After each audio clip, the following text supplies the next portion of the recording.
जरा सोचो तुम्हें भी जादू जैसा एक करिश्माई शक्तियों वाला जीव मिल जाए, लेकिन अब कुछ खतरनाक लोग उसे पाने के लिए तुम्हारे पीछे पड़े हों। कुछ ऐसा ही होता है एलिसा के साथ, जो इस वक्त अपने पड़ोसी गिल के लिए खाना बना रही है। क्योंकि एलिसा बोल नहीं सकती थी तो ज़्यादा दोस्त नहीं थे उसके, और गिल उसके दोस्त में से एक है जो एलिसा की साइन लैंग्वेज समझ सकता है। गिल के यहाँ कुछ वक्त बिताने के बाद एलिसा ने बस पकड़ी और काम के लिए निकल गई। काम पर पहुंचते ही एलिसा को जेल्डा मिली, जो कि उसकी सबसे खास दोस्त है। दोनों ने मिलकर रात में लैब के सारे कमरे साफ करना शुरू किया। उसी दिन मिस्टर फ्लेमिंगो, जो कि सिक्योरिटी की हेड है, उन्होंने पूरी टीम के सामने घोषणा की कि T4 में एक नया स्पेसमैन आने वाला है और यह स्पेसमैन इस लैब में आने वाली सबसे कीमती चीज़ है। पानी के सिलेंडर को आता देख एलिसा के अंदर जिज्ञासा उठी कि देखो तो सही इसके अंदर है क्या। वो जानने के लिए उसके पास गई। सिलेंडर के अंदर का जीव बाहर निकलने के लिए झटपटा रहा था। तभी इस टीम ने सिलेंडर को जल्दी से कंप्रेस में ले गई। जब सुबह हुई तो एलिसा घर पहुंची। गिल बाहर ही खड़ा था, एलिसा का इंतजार कर रहा था ताकि वो दोनों करीब बेकरी में एक साथ नाश्ता करने जा सकें। एलिसा की रोज़ की ज़िंदगी बिल्कुल ऐसी ही थी, बस काम पर कभी कभी कुछ नया हो जाता। एक दिन जब वह जेल्डा के साथ साफ सफाई कर रही थी तो दोनों को गोली चलने की आवाज़ सुनाई दी और स्ट्रिंग लैंड एक लैब से बाहर आया। उसने देखा कि स्ट्रिंग लैंड के हाथ में खून है। वह पीछे हटी और मेडिकल टीम के लिए मदद मांगने आई। ये कुछ ही पलों बाद जब वह दोनों कैंटीन में थी तो मिस्टर फ्लेमिंगो वहाँ आया और एलिसा और जेल्डा को लैब में अपने साथ ले गया। वहाँ उन्होंने देखा कि पूरे फर्श में खून ही था। इन दोनों को समझ नहीं आया कि आखिर यहाँ हुआ क्या। सफाई करते वक्त एलिसा को एक आदमी की उंगलियां फर्श पर पड़ी हुई मिली और उसने उन्हें उठाकर एक कागज़ के लिफाफे में रख दिया। तभी जेल्डा घबराकर मदद मांगने बाहर गई। एलिसा लैब में अकेली थी। वो सिलेंडर के पास गई और देखा कि वो जीव उसके अंदर बंद था। उसे चोट लगी हुई है। सुबह एलिसा गिल के घर गई और वहाँ टीवी देखते हुए नाश्ता किया। काफ़ी पीने के बाद गिल ने अपनी खास नई पेंटिंग उठाई और घर से निकल गया। जाते जाते उसने कहा कि अगर यह बिक गई तो तेरे लिए एक बढ़िया गिफ्ट लेकर आऊँगा। अगली रात जब एलिसा काम पर पहुंची तो वो चुपके से लैब में घुस गई, जहां वो अजीबोगरीब जीव बंद था। उसने देखा कि अब इस जीव को टैंक के अंदर एक चेन से बांधकर रखा जा रहा था। एलिसा ने टैंक के पास बैठकर इस जीव को खाने के लिए एक उबला हुआ अंडा दिया। इस जीव को इंसानों पर भरोसा नहीं था, इसलिए उसने एलिसा को डराकर भगाने की कोशिश की। तो जब एलिसा थोड़ा पीछे हटी तो उसने खाना उठाया और टैंक में डुबकी मारकर नीचे चला गया। कुछ देर बाद स्टिकलैंड एलिसा और जेल्डा को अपने कैबिन में बुलवाया ताकि वह उसकी उंगलियां ढूंढने के लिए उन दोनों का शुक्रिया अदा कर सके। 3 घंटे बाद उसकी उंगलियां कुछ हद तक ठीक हुई और वह नहीं जानता था कि उसका हाथ दोबारा काम करेगा या नहीं। तभी स्ट्रिकलैंड ने देखा कि एलिसा की गर्दन पर पंजे का निशान है। जेल्डा ने बताया कि यह निशान तो उसे बचपन से है। स्ट्रिकलैंड अब काम की बात पर आया और आज से एलिशा और जेल्डा की जिम्मेदारी है उस जीव के कमरे को साफ करना और सफाई करते हुए इन दोनों को यह कमरा छोड़कर निकलना होगा, क्योंकि यह जीव बहुत खतरनाक है। स्टिकलैंड को यह जीव साउथ अमेरिका की एक नदी के किनारे मिला था और इस जीव को उसके घर से इतना दूर लाया गया था, इसीलिए वह बहुत चिड़चिड़ा और गुस्सैल हो गया है। उसके हिसाब से अमेज़न के आदिवासी इन जीवों को प्रकृति के देव मानते हैं, लेकिन स्किटलैंड के हिसाब से यह सिर्फ एक अजीबोगरीब प्रजाति है, जानवरों की और कुछ नहीं। एलिसा ने अब इस जीव के अंदर करीब की ठान ली। अगले दिन वह एक अंडे के साथ साथ गाना चलाकर उस तालाब के पास बैठकर अपना सैंडविच खा रही थी। धीरे धीरे यह जीव एलिसा के पास आया और एलिसा ने उसका दिल जीत लिया। कुछ हफ्तों बाद वो दोनों अच्छे दोस्त बन गए और साइन लैंग्वेज से एलिसा ने उस जीव को समझाया कि इंसान कैसे जीते हैं। एक दिन जब एलिसा सफाई कर रही थी तो डॉक्टर रॉबर्ट इस जीव और एलिसा के देखकर हैरान रह गए। रॉबर्ट समझ गया कि यह इंसानों से बात कर सकता है। रॉबर्ट तुरंत जाकर म्यूर कोवी से मिला, जो कि एक खुफिया रशियन एजेंट है। वहाँ अमेरिका में रहकर यहाँ चल रही सभी चीज़ों को खबर अपनी सरकार तक पहुँचाता था। उसने कहा हमें तुरंत इस जीव को अपने काबू में लेना होगा। उधर जब एलिसा काम पर पहुंची तो वो चुपचाप करके लैब में चली गई, लेकिन वहां उसने अपने इस नए दोस्त को बुरी तरह से घायल देखा। जीव को आज़ाद करने की कोशिश की, तभी उसके हाथ से अंडा गिर गया। तभी किसी के आने की आवाज़ आई और एलिसा छुप गई। स्किटलैंड वहाँ आया और उसने करंट देने वाला हथियार उठा लिया। साथ ही वह इस जीव को बार बार छिड़ाने की कोशिश कर रहा था और जैसे ही यह जीव गुस्से में आया तो स्ट्रिकलैंड ने अपने हथियार से उसे करंट मारा। एलिसा ने अपने दोस्त की चीखें सुनी और हमला करते हुए स्टिकलैंड ने ज़मीन पर पड़ा अंडा देखा तो वह समझ गया कि कोई तो इस जीव को खाना खिला रहा है। तभी वहाँ जनरल थोइडी आया और इस जीव को देखकर वह हैरान रह गया जिसे इन साइंटिस्ट ने पकड़ा है। वो लैब में खून ही खून देखकर पूछने लगा कि यह क्या हो रहा है। स्टिकलैंड ने बताया कि वह इस जीव को काबू करने की कोशिश कर रहा है। रॉबर्ट ने बताया कि यह जीव तो बिल्कुल अलग तरीक़ों से सांस ले सकता है, जिससे यह धरती और पानी दोनों में ज़िंदा रह सकता है। इसीलिए विज्ञान के हिसाब से यह एक चमत्कार है और इसे इसकी ज़िम्मेदारी है रखना। देखा कि यह बुरी तरह घायल है तो उन्होंने स्टिकलैंड को इसे वापस ले जाने के लिए कहा, लेकिन स्टिकलैंड ने इस जीव के शरीर को खोल कर देखना चाहता था कि क्या चल रहा है अंदर। तब यह जीव बेहोश हो गया और रॉबर्ट ने इसे अपने साथियों को उसे टैंक में वापस डालने का ऑर्डर दिया ताकि वह वापस ठीक हो सके। इस जीव की ज़िंदगी के लिए परेशान रॉबर्ट ने जनरल होइटी को बताया कि उसकी जान लेना या उसके शरीर को खोलना सही नहीं रहेगा, लेकिन जनरल ने कहा कि मेरा जो मन चाहेगा मैं वो करूँगा, समझे। सारी परिस्थितियों को देखते हुए एलिसा ने साइंटिस्ट का पीछा किया ताकि वह जान सके कि उसके दोस्त के साथ क्या होने वाला है। एलिसा को पता चला कि उसके दोस्त की जान अब खतरे में है। घर जाकर एलिसा ने गिल को सारी बात बताई। वो गिल की मदद से इस जीव को वहाँ से आज़ाद करवाना चाहती थी, लेकिन इस काम में मौजूद खतरे का ध्यान में रखते हुए गिल ने उसकी मदद करने से इनकार कर दिया और एलिसा को कहा कि तू पागल मत कर, ये सब तेरी जान जा सकती है। लेकिन इसके बावजूद जब एलिसा नहीं मानी तो अपने दोस्त को एक अनजान जीव के लिए दुखी देखकर गिल का दिल भी पिघल गया और वह उसकी मदद करने को तैयार हो गया। लेकिन कहीं ना कहीं वह जानता था कि एलिसा के साथ साथ उसकी जान भी इस काम में जा सकती है। दिन भर अपनी पेंटिंग बचाने की नाकाम कोशिश करने के बाद जब गिल घर लौटा, उसे महसूस हुआ इन सालों में कि एक चीज़ उसकी ज़िंदगी में रही है, वो है एलिसा की दोस्त।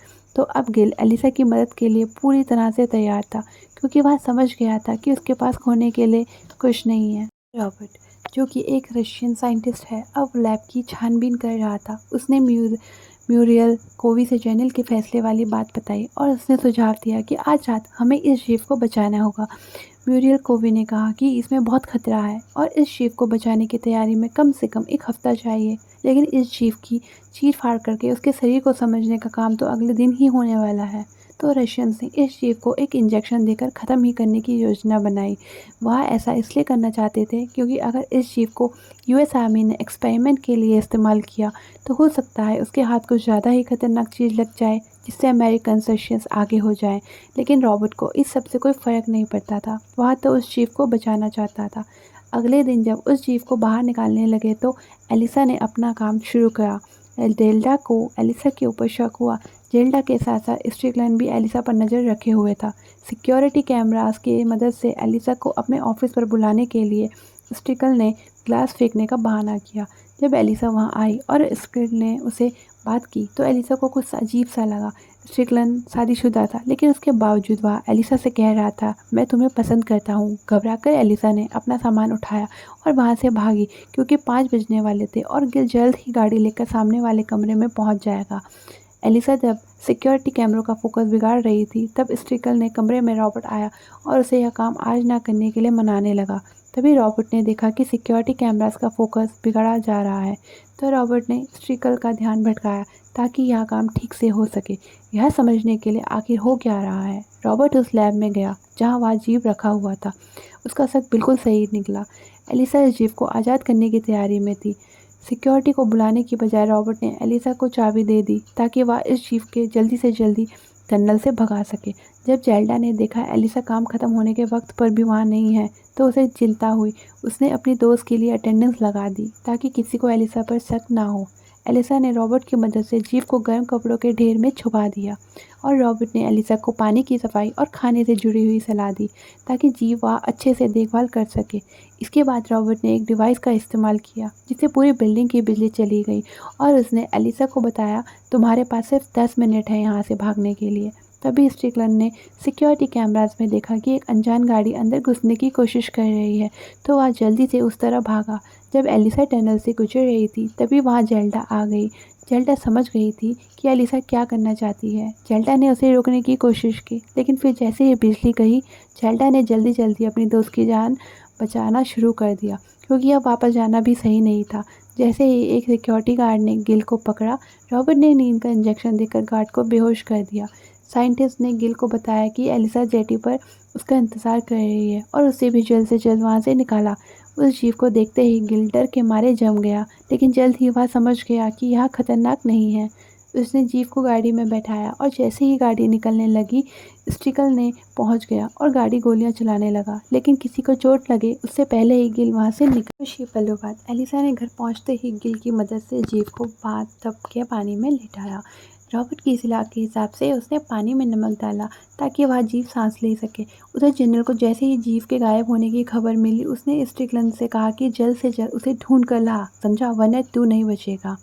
उस दिन सुबह एलिसा अपने शहर से गुजरने वाली एक नदी को देखने गई जो सीधा समुद्र में मिलती है। उसने सोचा कि इस महीने की 10 तारीख को मैं इसे पानी में छोड़ दूंगी, क्योंकि जल्द ही बारिशों का मौसम शुरू होने वाला है, जिससे नदी में पानी भर जाएगा और समुद्र में आसानी से पहुंच जाएगा।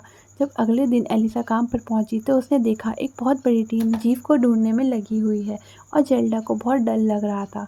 बाद में इन दोनों को स्टिकलिन ने अपने ऑफिस में पूछताछ के लिए बुलाया। जल्द ही दोनों के शक के दायरे से निकल गई, क्योंकि घटना से पहले ही दोनों हाजिरी लगा चुकी थी। जिस वक्त एलिसा काम पर थी, गिल जीव पर नज़र रखे हुए था और साथ ही वह उसकी बहुत तारीफी सी पेंटिंग भी बना रहा था। जैसे ही गिल सोया, वो जीव घर में इधर उधर घूमने लगा और जहाँ बिल्ली को देखकर उससे डर गया। जब गिल की नींद खुली तो उसने देखा कि वह जीव उसकी बिल्ली खा गया। यह देखकर गिल बहुत गुस्से में आ गया और वह जीव पर चिल्लाने लगा, जिसके बाद वह जीव डर कर थोड़ा दूर भागा और साथ ही उसने गिल पर हमला भी किया। जब एलिसा घर आई और उसने गिल को इस हालत में देखा तो वह डर गई, लेकिन गिल ने कहा, मैं ठीक हूँ, उस जानवर को ढूंढना ज़्यादा ज़रूरी है, इससे पहले कि वह और मुश्किलें पैदा करे। एलिसा अपने घर के नीचे मूवी थिएटर की तरफ भागी। अंदर जाकर उसने देखा कि वह जीव बड़े ध्यान से स्क्रीन को देख रहा था। उसने बहुत ही प्यार से उस जीव को वापस चलने के लिए मनाया। वापस जाकर एलिसा ने जीव को सिखाया कि कैसे गिल की बिल्लियों के साथ एकदम प्यार से रहना होता है और साथ ही उसने गिल को मरहम पट्टी से ठीक किया। अपनी गलती के लिए उस जीव ने गिल से माफ़ी भी मांगी। गिल ने कहा, मैंने पहले ही तुम्हें माफ़ कर दिया है, और उसके बाद मानो कोई करिश्मा हुआ। जीव ने अपनी शक्तियों से गिल के सारे जख्म भर दिए। जीव के शरीर की सारी लकीरें चमकने लगी और अब गिल को समझ आया अमेज़न के आदिवासी इसे प्रकृति का देव क्यों मानते हैं। इसी रात जीव ने एलिसा को अपने बाथ टब में बुलाया। एलिसा पहले तो थोड़ा हिचकिचाई, लेकिन फिर सोचने पर उसने लगा कि इसमें कोई बुराई नहीं है। देखते देखते ही एलिसा उसके प्यार में पड़ चुकी थी। अगले दिन काम पर जेल्डा ने देखा कि एलिसा रोज़ के मुकाबले आज कुछ ज़्यादा ही खुश है, और जब एलिसा ने पूरी बात बताई तो जेल्डा हैरान रह गई। उस दिन सुबह म्यूरियल, कोवी और सिक्योरिटी गार्ड रॉबर्ट के घर आए। रॉबर्ट ने देखा इनके पास तो हथियार हैं। बैठकर कोवी ने रॉबर्ट से पूछा कि उस जीव को मारने के बाद तुमने उसके शरीर का क्या किया। रॉबर्ट ने झूठ कह दिया कि उसने जीव के शरीर को समझा और पढ़ा। रॉबर्ट ने अपने बचाव में एक चाकू रख लिया, लेकिन उसकी ज़रूरत नहीं पड़ी। कोवी उसकी बात को सच मानकर चुपचाप वहाँ से चला गया। शाम को अपने परिवार के साथ खाना खाने के बाद स्ट्रिकलैंड अपनी कार में बैठा तो उसे बहुत दुख हुआ। उसकी उंगलियां अभी भी काम नहीं कर रही थी। उसकी उंगलियां साफ मरी हुई नज़र आ रही थी। उसके शरीर से उसका कनेक्शन ही नहीं था। वहीं एलिसा अपने नए प्रेमी के साथ घर पर थी। उसने पूरे बाथरूम में पानी भरने की सोची ताकि जीव को और ज़्यादा जगह मिल सके, लेकिन पानी भरने से नीचे थिएटर में लीकेज होने लगी। जब मालिक को यहाँ पता चला तो वह एलिसा का दरवाज़ा खटखटाने लगा। वहीं दूसरी तरफ गिल मकान मालिक को बाहर ही रोकने की कोशिश कर रहा था। गिल ने कहा, मैं सब कुछ संभाल लूँगा सर, आपकी तरफ से खूब डांट लगाऊंगा इस लड़की को, पागल है क्या यह। जब गिल एलिसा के घर अंदर गया, उसने देखा एलिसा और वह जीव दोनों बाथरूम में बंद है। उसने जैसे ही बाथरूम का दरवाज़ा खोला, सारा पानी पूरे घर में फैल गया। गिल ने देखा एलिसा उस जीव के गले लगी हुई थी। बारिश का मौसम आया तो एलिसा ने सोचा कि उसे जल्द ही यहाँ से भेजना होगा, लेकिन जैसे जैसे दिन गुजरते रहे जीव की हालत बिगड़ने लगी। वह कमज़ोर पड़ गया और एलिसा को अब चिंता होने लगी। देश के सबसे कीमती जीव को खोने की घबराहट में जनरल डोबरा से स्टिकलिन के पास आया, उसे यह बताने के लिए कि अगर अगले 36 घंटों में उसने जीव को नहीं ढूंढा तो नौकरी पर आने की कोई ज़रूरत नहीं है। अब तारीख 10 आई तो एलिसा को अपने प्यार से दूर होने का दुख होने लगा। एलिसा उस जीव को साथ सबके सामने डांस करने का सपना देखने लगी। वह एक ऐसी दुनिया के सपने सजाने लगी जहाँ उसे अपने प्यार को छुपाना ना पड़े, लेकिन वह जानती थी कि यह सपना कभी सच नहीं हो सकता। उस रात स्टिकलैंड रॉबर्ट के घर के बाहर निगरानी रखे हुए था। उसे पूरा शक था कि जीव को भगाने में रॉबर्ट का कुछ तो हाथ है। रॉबर्ट को घर से निकलता देख स्टिकलैंड ने उसका पीछा किया और देखते ही देखते कोवी के सिक्योरिटी गार्ड ने रॉबर्ट को गोली मार दी और फिर तो मौका मिलते ही स्टिकल ने उसके बॉडीगार्ड को गोली मार दी। फिर वह घायल रॉबर्ट को टॉर्चर करके उस चीफ का पता पूछने लगा। स्टिकली ने बहुत टॉर्चर करने पर रॉबर्ट ने सच उगल ही दिया कि वह सफाई करने वाली औरत है, ना उसने जीफ को चुराया है। यह सुनते ही जेल्डा के घर पहुंच गया, जो अपने पति के लिए खाना बना रही थी। अपने बॉस को देखते ही जेल्डा डर गई। जेल्डा को जीव का पता पूछने के लिए धमकाने लगा। जेल्डा से पता पूछते ही स्टिकलैंड ने उंगली में चोट लग गई और वह बहुत ज़ोर से चीख गया, जिस वजह से जेल्डा और उससे भी डर गई। अपने पत्नी को डरा हुआ देखकर जेल्डा के पति ने बता दिया कि उसने जेल्डा को एलिसा से फ़ोन पर बात करते हुए सुना है। यह किसी जीव के बारे में बात कर रहे थे। स्टिकलैंड ने इस जानकारी के लिए जेल्डा के पति को शुक्रिया कहा और एलिसा के घर के लिए निकल गया। जैसे ही वह निकला, जेल्डा अपने पति पर गुस्सा हो गई। एलिसा को फ़ोन पर लगाने के बाद को फ़ोन करने लगी और जैसे ही एलिसा को सारी चीज़ों के बारे में पता चला, वो चीफ को लेकर अपने घर से निकल गई। स्टिकल ज़बरदस्ती एलिसा के घर में घुस गया। उसने पूरे घर में ढूंढा लेकिन उसे कुछ नहीं मिला। लेकिन एलिसा ने कैलेंडर में जो नोट लिखा था वह स्टिकल ने पढ़ लिया और वह समझ गया कि जीव को लेकर वह कहाँ गई होगी। जैसे ही एलिसा ने जीव को अलविदा कहा, स्टिकलैंड वहाँ आ गया और उसने जीव को गोली मार दी। साथ ही उसने एलिसा को भी गोली मार दी। गिल ने स्टिकलैंड को एक लकड़ी से मारा, जिससे वह बेहोश हो गया। उसके बाद गिल तुरंत एलिसा की तरफ भागा। तभी उस जीव की बदन की धारियाँ फिर से चमकने लगी और गोली का घाव भर गया।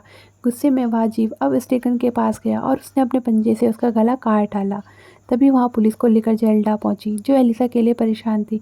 गिल ने जीव को एलिसा की बॉडी को अपने साथ ले जाने के लिए कहा और जीव एलिसा को लेकर अपने साथ पानी में कूद गया। जीव ने एलिसा की गर्दन पर निशान देखे और जैसे ही उसने एलिसा को चूमा तो उसने अपनी शक्तियों से इन निशानों को गिल्स में बदल दिया। यानी अब एलिसा पानी में सांस ले सकती है और अगले ही पल एलिसा जाग उठी। उसे भी पानी में सांस आ रहा था। एलिसा की जान भी बच गई और वह पानी के अंदर सांस भी ले सकती है। इस तरह ये दोनों एक होते हैं।